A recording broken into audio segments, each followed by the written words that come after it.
Welcome to the One Puff Media Podcast, brought to you by The High Index, bringing you real conversations with people shaping the future of cannabis. Join us weekly to go behind the scenes of tech and innovation powering the plant.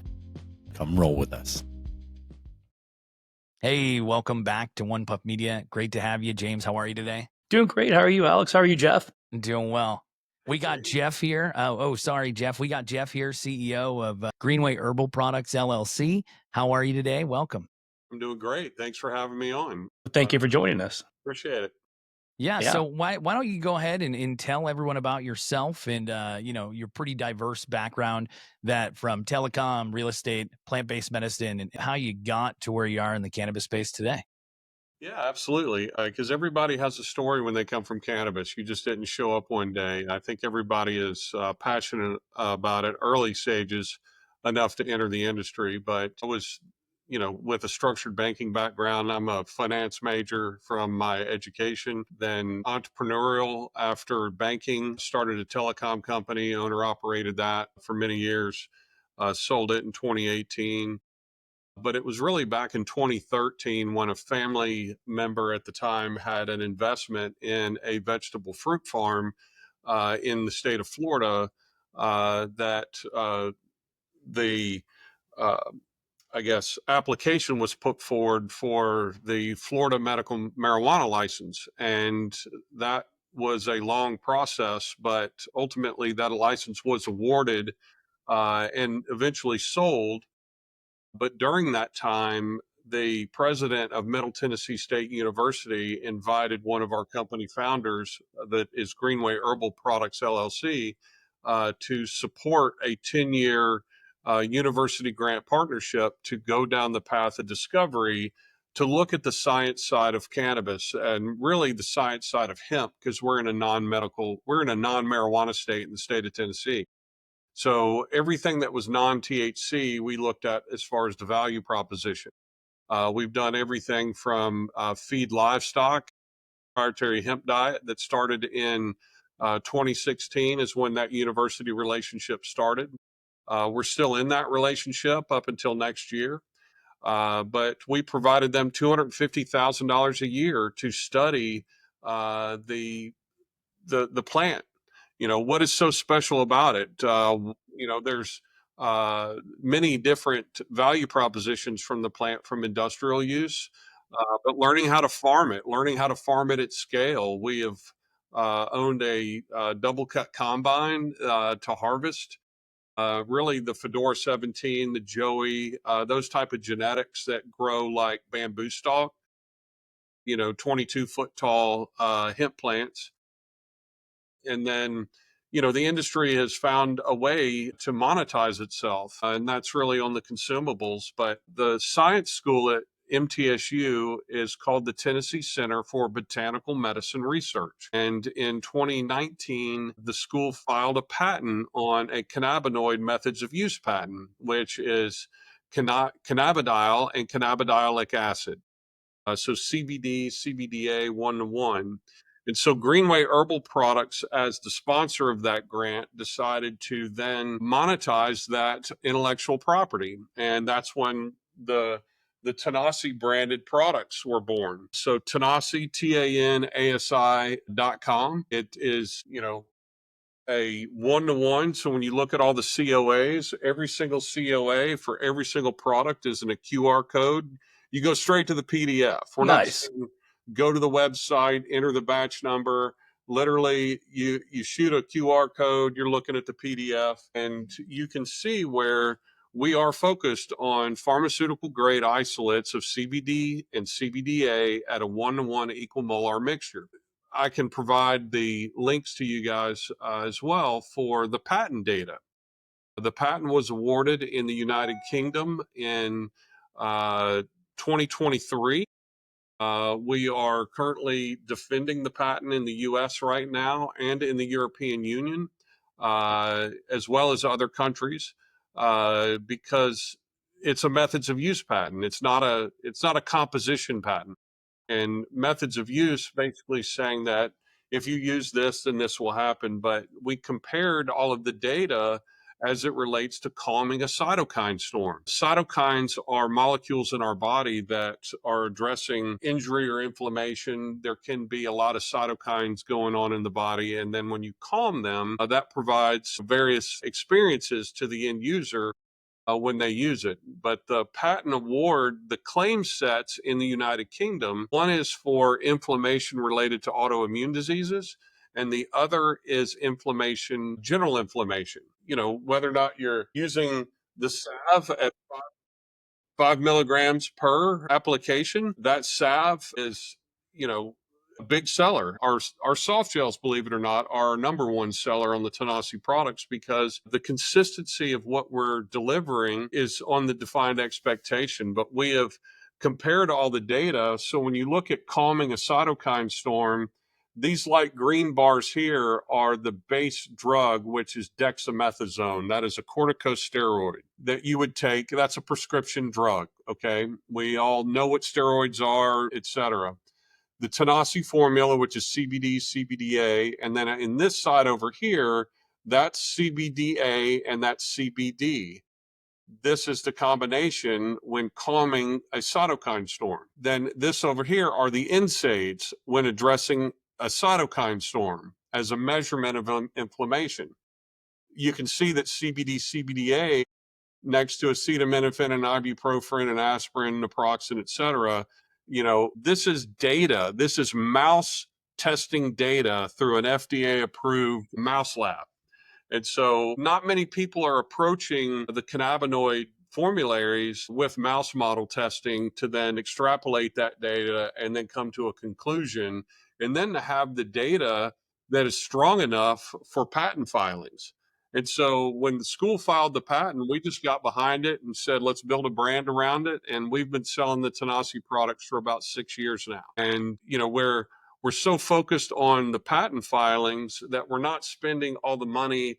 Like, we don't have a major league sports sponsorship, as an example, to promote our CBD products.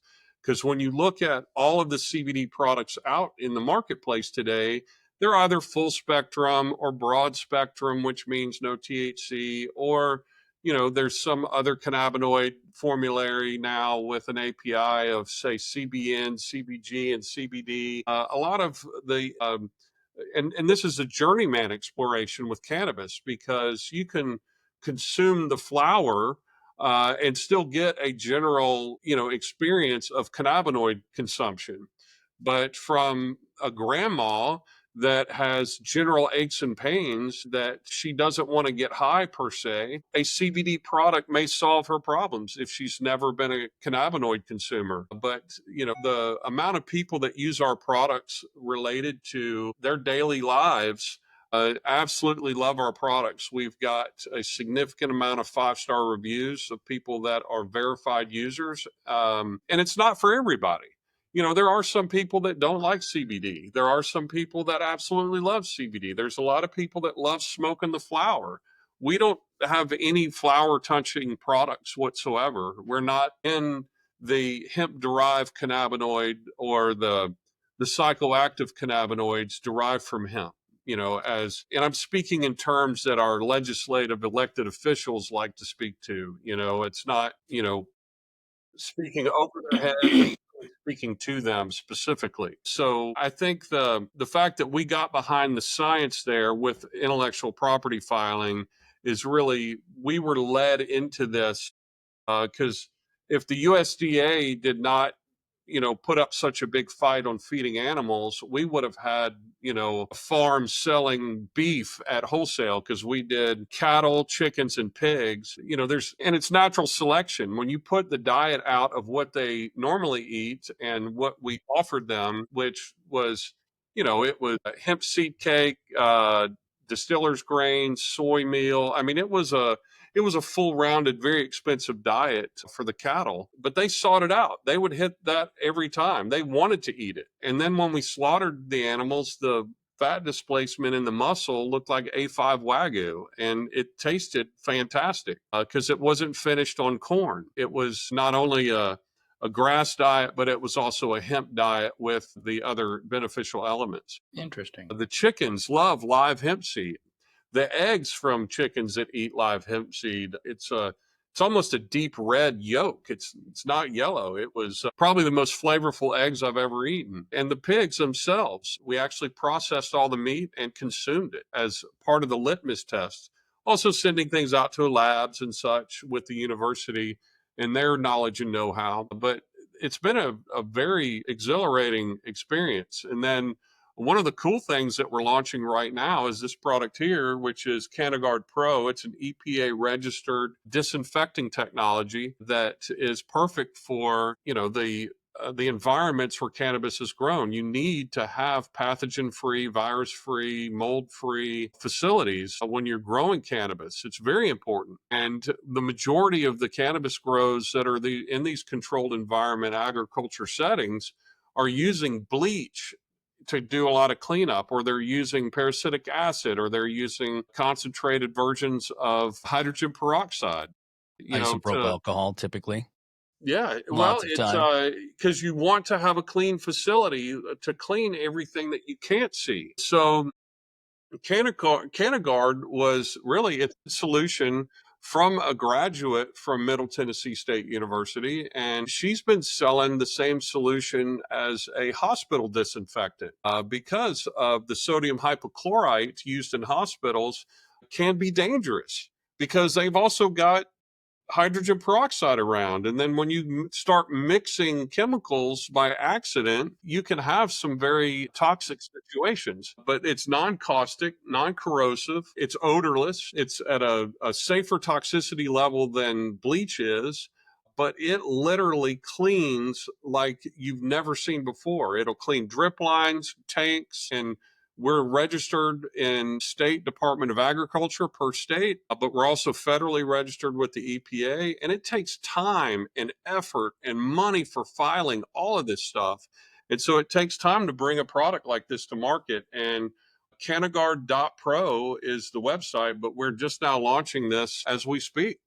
So That's we're awesome. That's so awesome. everything that we're doing is really driven by I guess the intellectual property. There's science behind everything that we're doing. We know that it does what we say it does. And the cool thing about this product is that the active ingredient here is sodium chlorite. Sodium chlorite by itself can be very dangerous.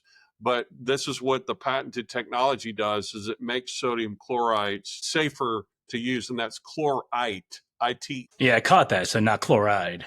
That's right. That's Yeah. right. Sodium chlorite, which sodium chloride is used in water treatment facilities. So, if it's going into a water treatment facility to kill organisms so that water can be safe to consume, it just further backs up that, this active ingredient is doing what cannabis growers need it to do. And we're excited about that. Have you ever told this story before, Jeff? I'm just teasing you. Yeah, there's definitely, I've been in and around the development of the relationship with MTSU back in 20 when the original agreement was signed, and I'm not the founder. The founders of the company are two gentlemen that are, successful in their own life path with publicly traded companies, successful restaurants. They always say that they're self-employed, that work finds them, but they're deploying capital into initiatives that are really helping mankind, helping the earth, but also finding the beneficial elements from the cannabis plant outside of just getting high. Because when you speak to an elected official about CBD, one, their eyes glaze over or dollar signs get in their head, and, they think about, you're trying to get people high and it can be dangerous. And it's all the prohibition era speak that a lot of elected officials still Reefer have madness. fresh on their mind. They're not looking at it as a holistic approach that, maybe NSAIDs are not the best thing for us, because how many people are taking acetaminophen but also drinking alcohol, which are the two worst things that you can do when you consume acetaminophen. And, you talk to pro athletes. I think more pro athletes today are proponents of cannabis because of the fact that they're beating their body up day in and day out. They work out constantly. They're on diets. they're playing at a professional level that can hurt their bodies. They're looking for relief. They're looking for something that works. And when more and more of them are turning to either CBD products like Tanasi, or they're looking at just smoking flower from a genetic strain that they like, it provides relief. It gives them their recovery times that they're looking for. It does a lot for them. But the elected officials that are out there, and this is a key point with the Tanasi products. The federal government has approved CBD as a Schedule 5 drug under the name of Epidiolex. Epidiolex is an FDA approved drug that came over from the United Kingdom through GW Pharmaceuticals.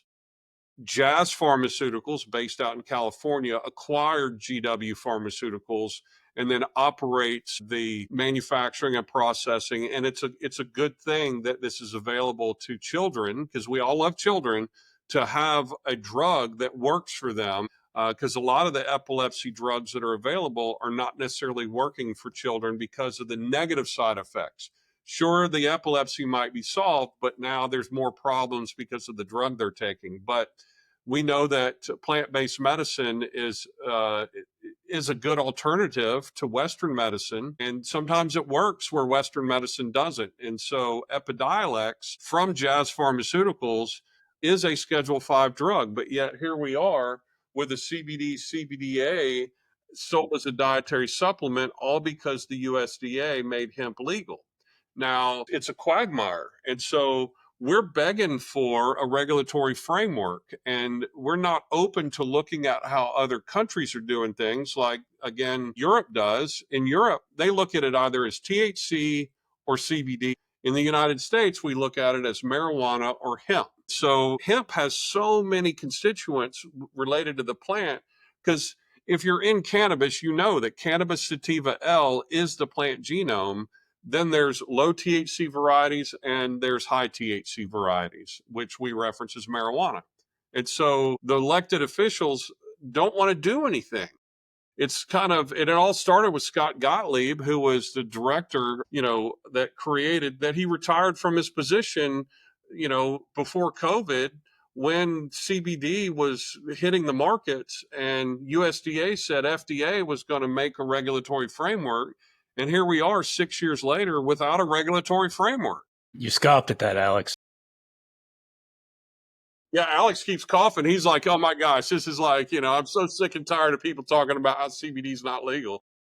It's an interesting space, right? And it's an interesting space because of the black label that cannabis gets. And I think you said it best, Jeff. If we don't stop looking at this as a standard consumer product or just a standalone medicinal ingredient for topicals, for vitamins, whatever it might be, there's never going to be enough headspace moving the industry forward. What I mean by that is, you mentioned something really interesting earlier about a 16-foot hemp plant. Most people don't understand that about the differences, or maybe even said 22 feet. I can't remember exactly. Most people don't realize that the differences between growing a hemp plant and growing a standard cannabis plants that we know of as marijuana, yes, they're similar plants. Yes, they have the same leaf patterns. And yes, they can both grow flower, but they're vastly different in the structure, in everything, especially how they look when they really start growing. You can get some big cannabis plants, but you're not getting 14 to 20 foot standard,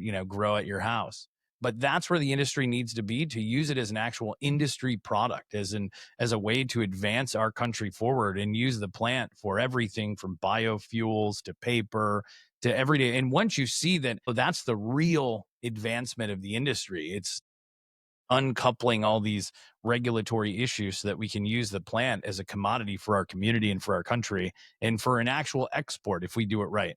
It needs that balance. I think that the industrial use, there's a really good company out in Montana called IND Hemp that does a really good job, because they own and operate a decortification facility, to process, What kind of facility was that, Jeff? like decortification. It's the processing. It's taking the hemp plant. Basically, it's the the fibrous material in the stalks that really needs to be drawn out for hempcrete, as an example. Hempcrete is just basically taking processed hemp plant material, dried hemp plant material from the stalks, adding lime to it and mixing it up. And now you have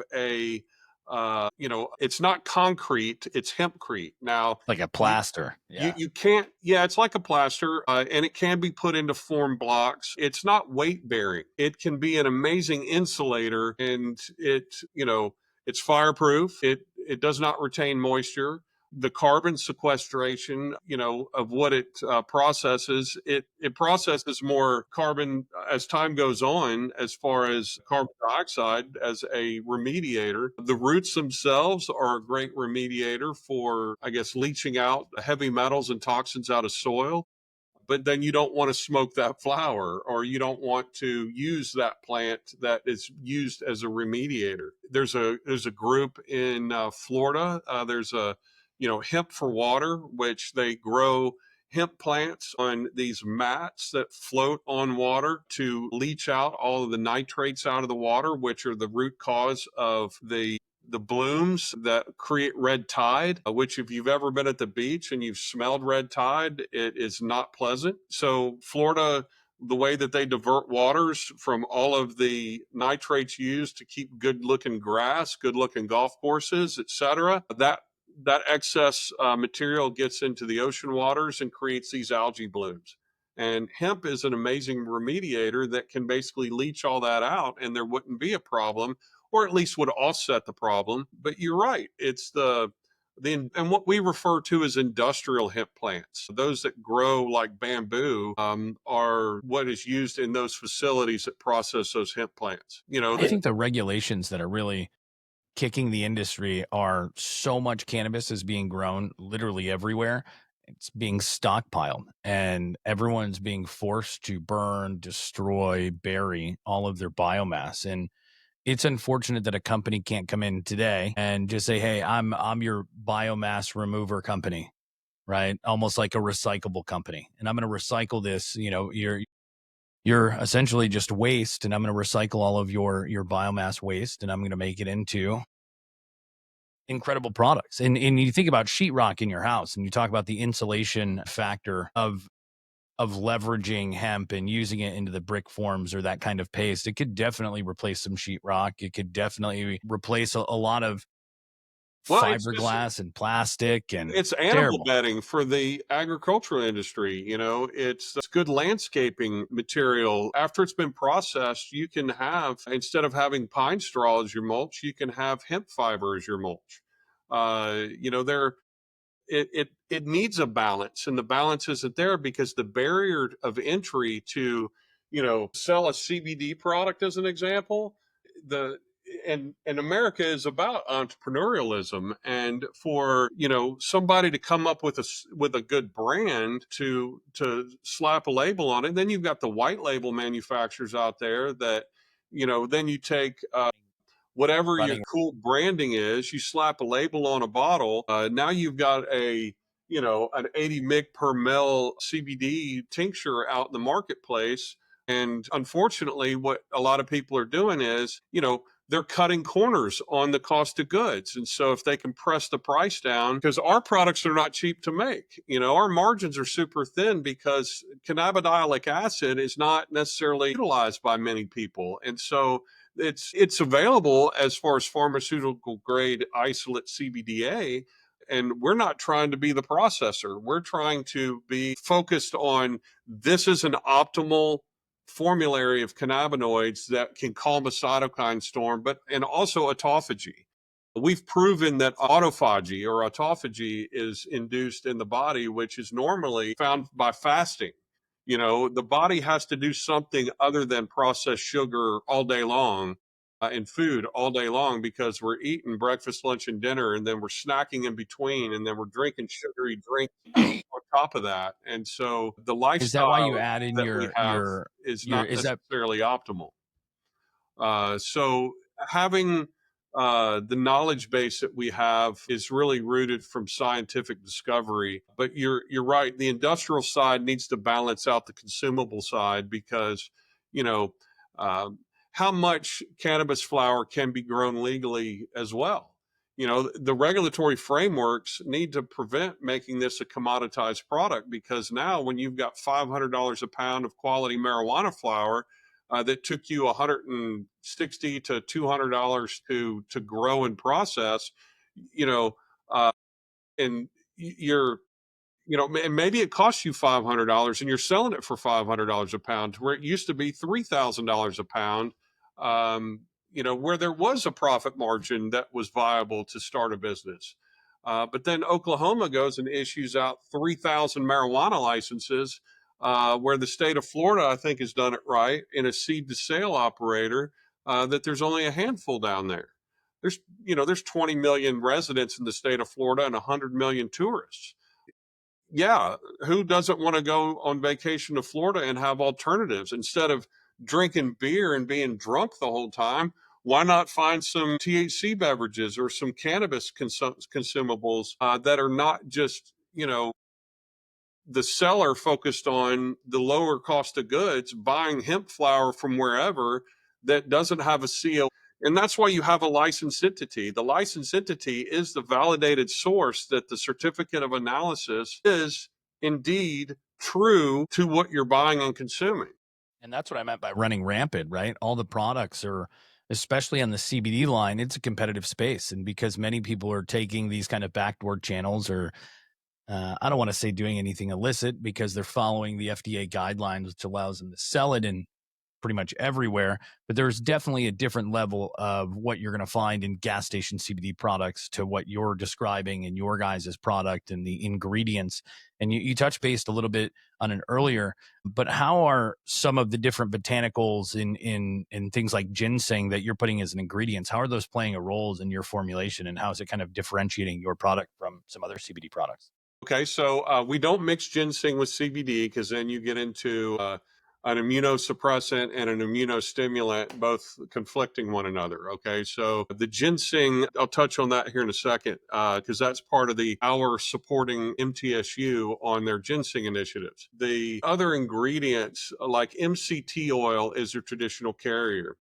We've got another patent, a methods of use patent, which is omega fatty acids and cannabinoid compositions and methods of using, which is an optimal EPA DHA from natural fish oils as the carrier oil with CBD and CBDA as a one-to-one formulary in a soft gel. So we have a natural fish oil soft gel product that is optimal because of all of the health benefits from EPA, DHA, from omega fatty acids derived from fish, as the carrier oil in the soft gel, the response we get from an older consumer on these is really impressive. And therefore, the data that we receive from our animal testing, mouse model testing to measure cytokine storms and autophagy also prove that, hey, this is an improvement of CBD and CBDA as far as the benefits by adding the omega fatty acids.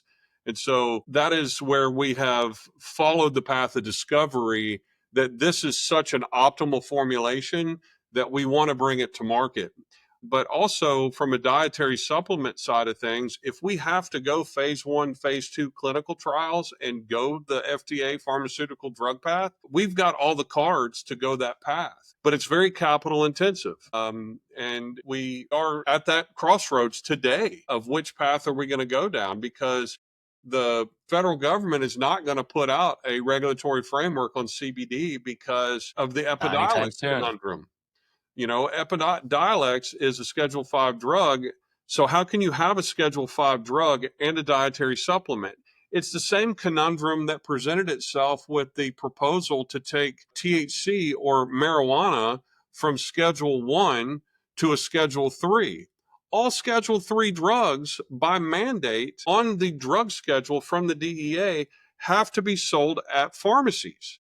So how can you have a Schedule 3 drug sold at dispensaries? and how can you have a recreational market? It is a conundrum. And it's why we don't have any action, because inaction is better than action in this instance because of many reasons. We potentially will lose access in the recreational markets if there's a Schedule 1 to Schedule 3 change that no one's paying attention to, because then you're going to have a DEA grow license to grow Schedule 3 drugs, and therefore that's why I urge our elected officials to look to the European marketplace and how they govern on cannabinoids, THC, CBD. CBDA, we just had listed on the cosmetics log in the United Kingdom to bring to market topical products over there, because they also have rules and regulations that if you're going to sell a molecule in the marketplace, that it's got to be vetted as safety. And then it can be approved and listed on the cosmetics log for topicals. But consumables, they just approve labels over there. But over here, it truly is the Wild West has just gotten bigger. Yeah, that's a good way to put it. And it's interesting because when you look at all the regulations and you brought up something really interesting, I feel like every government touching part of the cannabis industry, whether it's a state level or a federal level, it comes out both sides, no matter how you look at it. We saw it firsthand in Virginia when they're like, hey, medical cannabis is legal. We're going to make adult use legal, but you can't buy it anywhere. It's like, well, that's kind of silly. And it's like that. And I feel like in every facet of the cannabis industry, it's like, hey, we want this to be affordable. But we're going to raise your taxes 25%. And I mean, that's pretty standard government, right? We're going to give you a piece, but we're not going to give you it all. And especially when we're talking about rescheduling cannabis, none of it has made any sense whatsoever. And I think the easiest path forward is just to remove it from any schedule and put it out there at what it is. It's no different in my mind than lettuce. Because Thailand, as an example, has done that. They're scaling back, right? I've exhibited the Tanasi products in Thailand at the Asia Hemp Expo back in 2022. Awesome. Shortly before I got there is when they, I guess it was a Newton is the gentleman's name that freed the plant. He passed out 1 million cannabis clones to the marketplace and then released all the prisoners and gave them all their contraband back, everything that they had seized. And the world hasn't fallen apart over there. Their tourism has exploded. There's a notable brand over there that is selling through their dispensary network, but it's they still can't grow quality flower, so they import it. Just like what Australia is doing right now. Australia approves medical cannabis, and it's no different than the old California model where you get a medical card and you basically go in to the pharmacy and you can buy whatever variant cannabinoid formula that the flower grows. You can buy premium flower. I know some of the people that export and do the imports into Australia. And are they buying from the U.S.? What's that? No, Alex. Okay. No. All the cannabis flower that Australia is importing is grown in other countries. Colombia has become a major force in growing cannabis flower for export into other countries. Good flower in Colombia as well? Yeah. Yeah. Okay. Yeah. I mean, because it just goes back to what I was saying earlier. It's just this kind of double-sided move. Like right now, everything in politics is really derived around import-export. Taxes up, taxes down, increasing jobs here in the U.S., creating opportunities, retaining more here versus sending it and then taxing everyone else coming in. We have an incredible opportunity with our knowledge base from the cannabis industry, from growing it, from farming it, from pheno hunting, from genetics, from every aspect of the industry, from what we've seen over the past 50 years as far as the cannabis community and industry. We have the easiest opportunity to push a button and export it around the world. Yeah. From anywhere. The amount that is grown in that is currently stockpiled through various adult use legal states is astounding. Yeah. And it's been happening already, right? Think about Mexican brickweed that you've heard about, that everyone's probably consumed. We bought some of that in college. Right. Everyone's been there. And it's like we've been basically importing cannabis into the U.S. forever, right? And we're talking about exports, talking about imports. it's that easy, right? If it was not on a schedule at all, how much easier would it be for Farmer John over in California who's growing, a few 100 pounds a year just to turn it on and have an opportunity to send it some Hawaii to a different state? Now, it rolls in a bunch of different things that would happen. But if it was regulated state by state and also have the opportunity to export both continentally and internationally, I think it's a no-brainer. And you want to talk about taxes? Well, it makes sense sending taxes out if we're sending, a few 100 pounds of cannabis, pennies on the dollar. Well, and what's happening too is like in a state like Tennessee where hemp is legal, right? It's a federally legal plant, USDA approved agriculture. You can grow it and the constituents from it can be sold. And therefore, now the state of Tennessee has what's called hemp derived cannabinoid laws to where they're now governing the productization of the cannabinoids, but there's still the conundrum with the flower itself.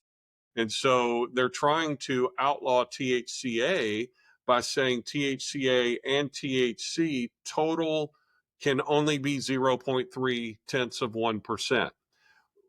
Yes, THC can be under 0.3 so that it can be designated as hemp, but then THCA can be much larger. You'll never get the combination of the two, even at that conversion ratio of that 0.833 on the THCA to calculate the post-conversion or the post-decarb cannabinoid levels.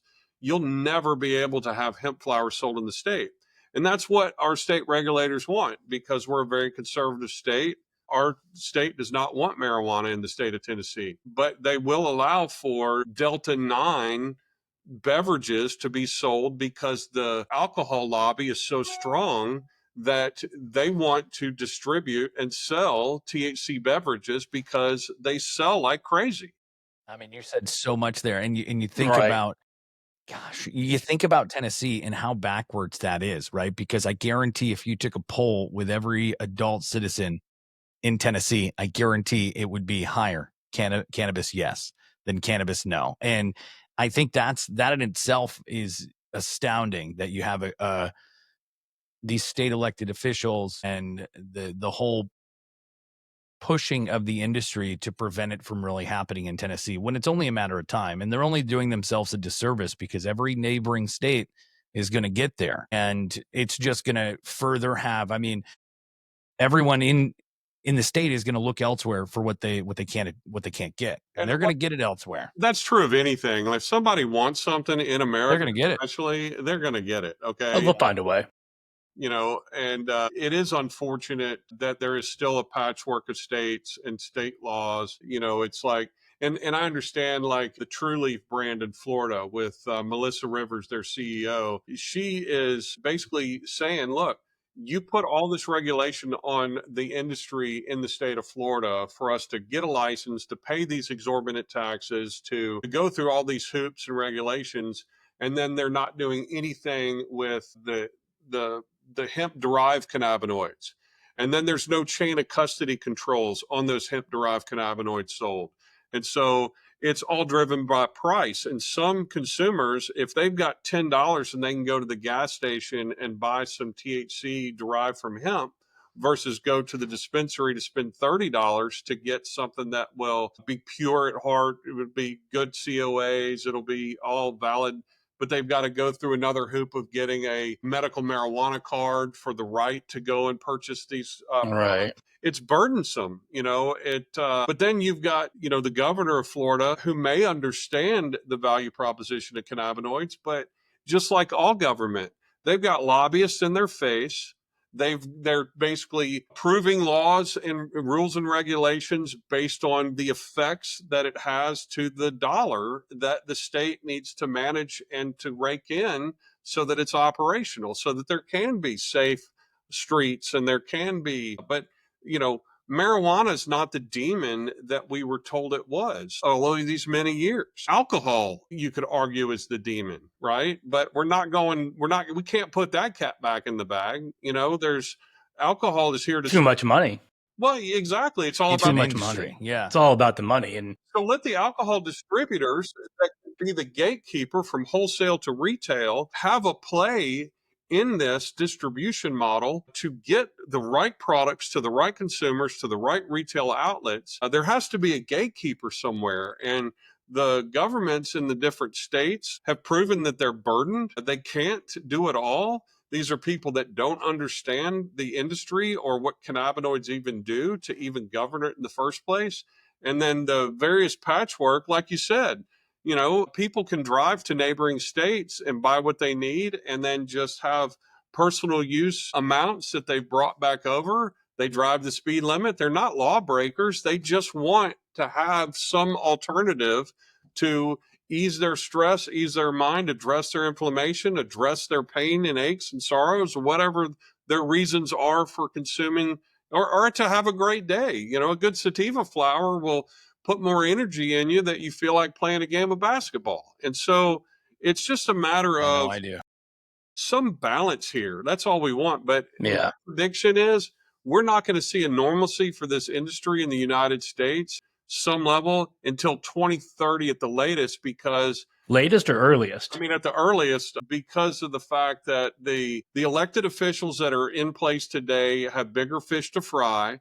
They're not focused on trying to solve the cannabinoid conundrum of did it come from hemp? Did it come from marijuana? That flower is not hemp; it's marijuana. It's a We're in the wild, wild west. yeah, man. It That's doesn't. just it. There's regulation, but it doesn't really matter. It matters to some, but it doesn't matter to the other. And I think that's the most frustrating thing you mentioned about True Leaf.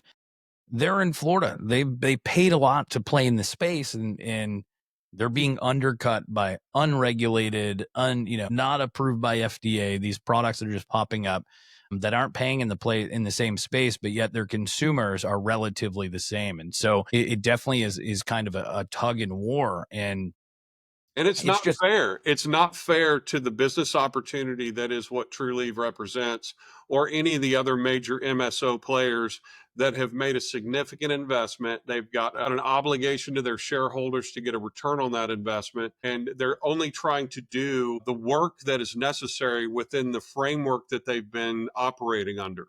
And then Yeah, and here you they're look at Kentucky, operating. it's the same thing. It's the same thing. Like if right now you look at all the money and all the applications, all the licenses and all the hopefully 6 to 8 month time frame for cannabis products to be available in Kentucky, it would be really unfortunate if they had a massive black market that was undercutting everybody who's been involved in this whole process to get it to where it is today and bring it forth. But you're seeing it in California, you're seeing it in Colorado, not so much, but you're also seeing it in New York heavily. The black markets for cannabis, whether you call it the legacy, the gray, the black, and it's such a tug and war into kind of issue within the industry, because you have many saying, hey, we built it, we're legacy operators. And it's like, that's not really true. You're 30 years old. You weren't part of the real legacy growth that moved the industry forward. And so it's interesting, because as much as I respect everyone's hustle, it's just a direct undermine to the program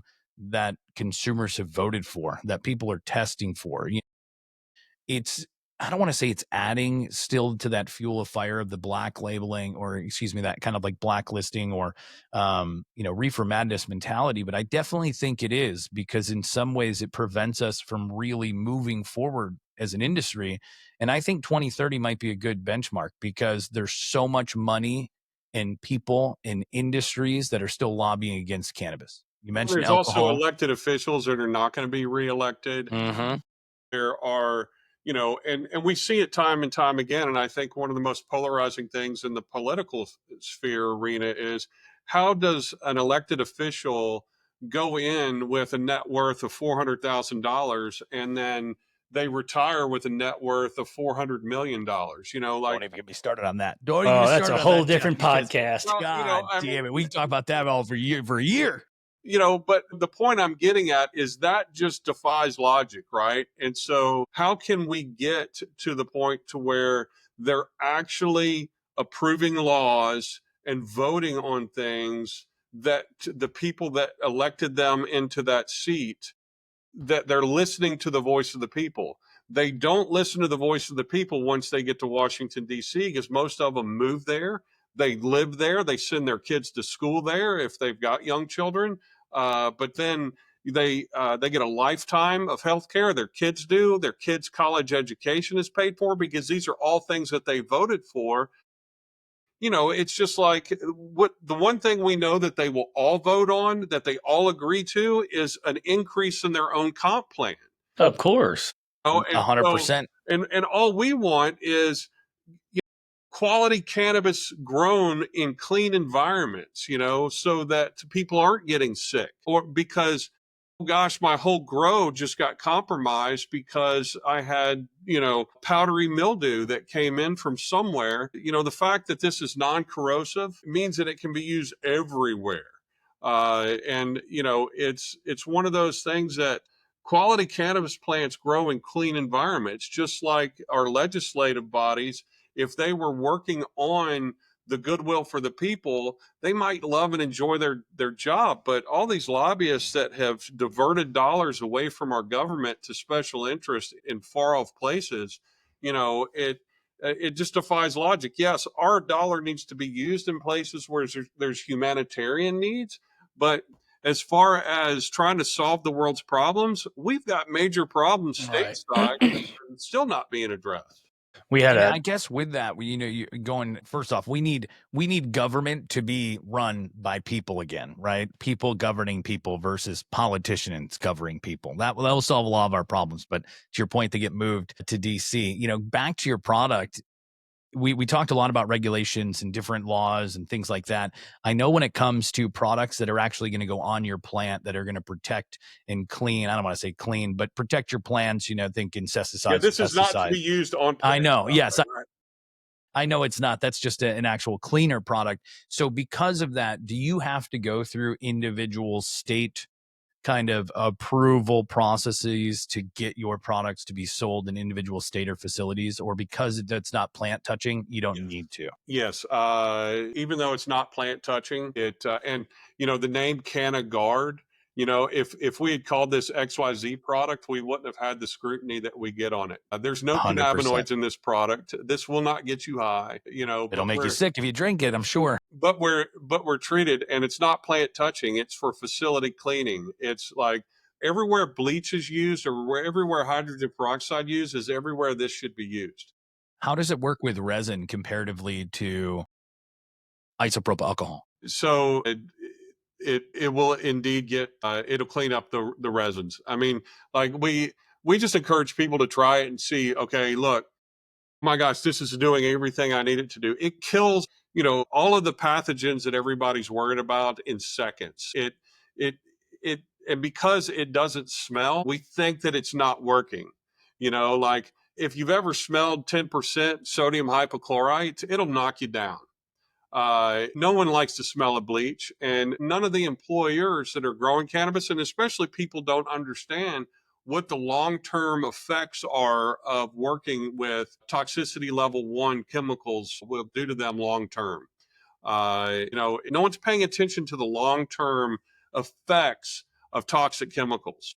Yes. I feel like that's just human nature. Yeah. Everyone just even waits though on that it. you're donning all of your PPE gear, the only PPE gear required for this is goggles. Okay.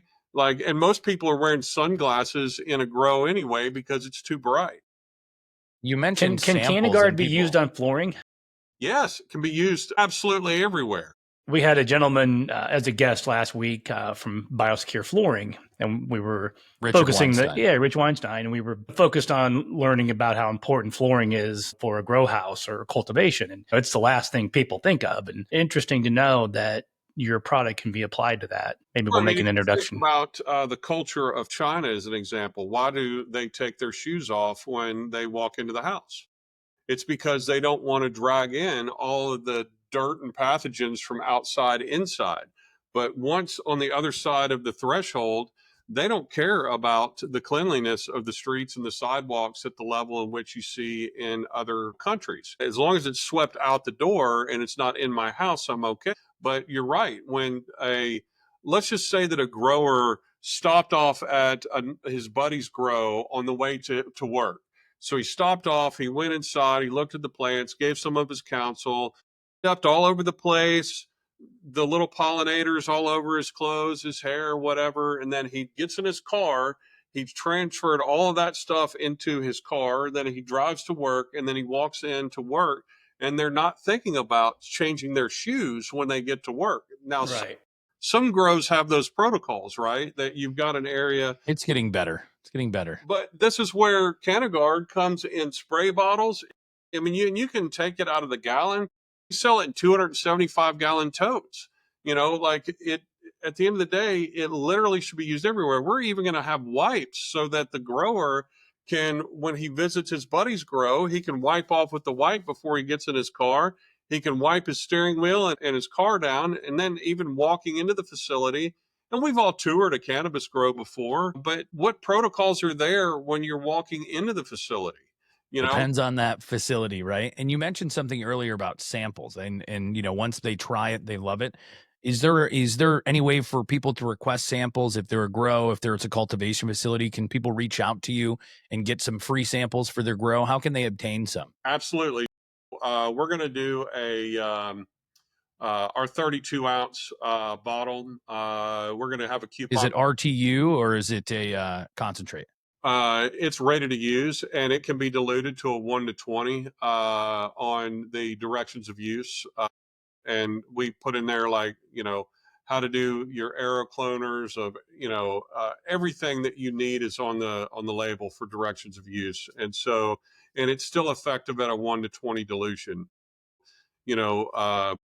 Just like taking a gallon of this and putting it in with 19 gallons of your water in your tank to flush your drip lines out. It's perfect for getting rid of organic materials that you put in your teas to feed your plants. You can turn your drip lines into brand new drip lines again. One of the most amazing things is the feedback when someone will flush their drip lines. They'll see debris that'll be dislodged in the drip lines and come out. And it's funny is that they think something's wrong. It's like, how much stuff is in my drip lines? And not many people replace their drip lines. They do from time to time because they get gunked up too much. But this is truly amazing. And so we'll send over a coupon code for you guys to distribute to, while supplies last, that we look at, try it, you'll like it type mindset. And so we'll put skin in the game. As long as someone's paying for the shipping, we'll pay for the product, to get a 32-ounce bottle out. And so I'll provide a coupon code to you guys to, maybe put in the description of this video, or, while supplies last, limited time, just to have people try it out. Where we wouldn't bring it to market and have put the time, energy, and effort into it if we didn't see for ourselves firsthand how amazing this patented solution is. Right. Yeah, where can people find your Tanasi product line right now? On Tanasi.com, so TANASI.com. And it's B2C right now? B2C right now. Okay. We are, and I'm sorry I don't have a whole bunch of promotional materials ready at hand, but TANASI.com. And the name Tanasi is really it's the name of an old village in the state of Tennessee back, around before the original 13 colonies were formed. So it is rooted in history, but it's a literal translation of a Cherokee word that means two rivers come together to make one. And we even worked with a Cherokee Indian chief to ask, what do we need to do for honoring this word? And they said, it's not our word to sell to you. So we have actually donated money to a Cherokee educational fund to do our goodwill to honor the word. Good for you guys. But that's awesome. And that was the counsel that we had from a chief, because we wanted to use the word Tanasi, and because it's two entities came together to make one. That's MTSU and Greenway came together to make this one solution, just like the two rivers together, the two cannabinoids, CBD, CBDA, come together to make one. So there is a lot, in the Tanasi products, but, we've got all of our branding everywhere with Tanasi. We've been selling the products very consistently within this formulary since 2019, when we launched the products, based on the December 2018 Farm Bill signing that approved hemp to be a legal USDA Man, that's awesome. You have a great story and great Absolutely. products. Where are people going to see you next as far as what event you'll be at? Any conferences you guys have coming up that we can find that booth at? CannaCon. We've got CannaCon coming up in Rochester, New York. I believe the dates are Drill stomping grounds, Alex. Right, way up there. June 12th and 13th, I think. So next month. Okay. Nice. And if you haven't, if you don't know about Lenny's event, the Ohio Cannabis Health and Business Summit, I always like to give him a shout out. His event is October, the best event you can find in Ohio. Great prices for booths, and last year they had 6,000 plus people come through there. This year they're expecting 8 to 10, and the after party at the Rock and Roll Hall of Fame trumps any other after party event. That's for sure. Absolutely love it. Well, so if you have that information, because we are definitely out and about, because of CannaCon in Rochester. We were at Cannabis Europa in London last year, which is like that? June 24th, 25th, 26th. We were going to go back out this year because of the Tanasi patent is awarded in the United Kingdom. And so we're working with some folks over there that are licensing the formula from us. We're global in our mindset because we're focused on worldwide patent filings, because we look at the cannabis plant as being something for all humans, all mankind, and the CBD, CBDA 1-to-1. The greatest thing about it is, and our reviews say this as well, is, I've tried CBD before, but when I tried Tanasi, I really understand what it does. And it allows us to keep the formula. It's like the fish oil, 25 milligram, CBD soft gels. It's CBD, CBDA 1-to-1 with a 1-to-2 EPA, DHA on the fish oil. And it doesn't take much. We're not trying to say, take 1,000 milligrams of CBD. That's going to make anybody calm, right? But a lower dose means a less. Right now on Tanasi.com for Memorial Day weekend, it's buy one, get one free. So we've got a BOGO. Good. That's great. That's great to know. Yeah, I don't know how long. Well, I'll say that, what we'll do is we'll get this thrown up here in the next couple of days. We'll at least have that snippet out there on some kind of social media so that people know where to find it. And we're focused on customer acquisition. We're not necessarily focused on, it's more about the more people that know about Tanasi, the better. Absolutely. I think the more people know about these kinds of CBD products and these kind of cleaning products and just this overall knowledge about the cannabis industry is going to be one step forward in the right direction for everybody. Well, Jeff, I really want to thank you for coming on. You have been a host of knowledge, to say the least, and absolutely love it. We'll have to have you on again. No doubt about it. It's been awesome. Well, thanks for your time, guys. I respect what you guys are up to and what you're doing for the industry. Thank you. Because you're not necessarily plant touching. Maybe you are on nights and weekends, but you're definitely helping get the word out about the hard work that many people are doing within the industry. And all we want is a regulatory framework and, the many people out there to understand that cannabis at many levels can be an alternative to your lifestyle and address the needs that you didn't know that you had. Because that's the coolest thing, even with Tanasi, is you realize that you didn't use it. It's like this salve. I use this salve on my hands every day, and I didn't realize that my hands hurt, or I get better grip strength when I'm golfing, when I'm using this about 30 to 45 minutes before I hit a round. I recognize when I didn't use it more than when I did. It's like, I just know that my hands are feeling great. But like today, I haven't used it, and I'll be greasing up here in a second after this ends. So I appreciate you guys and all that you're doing. Yeah, thank you. You too.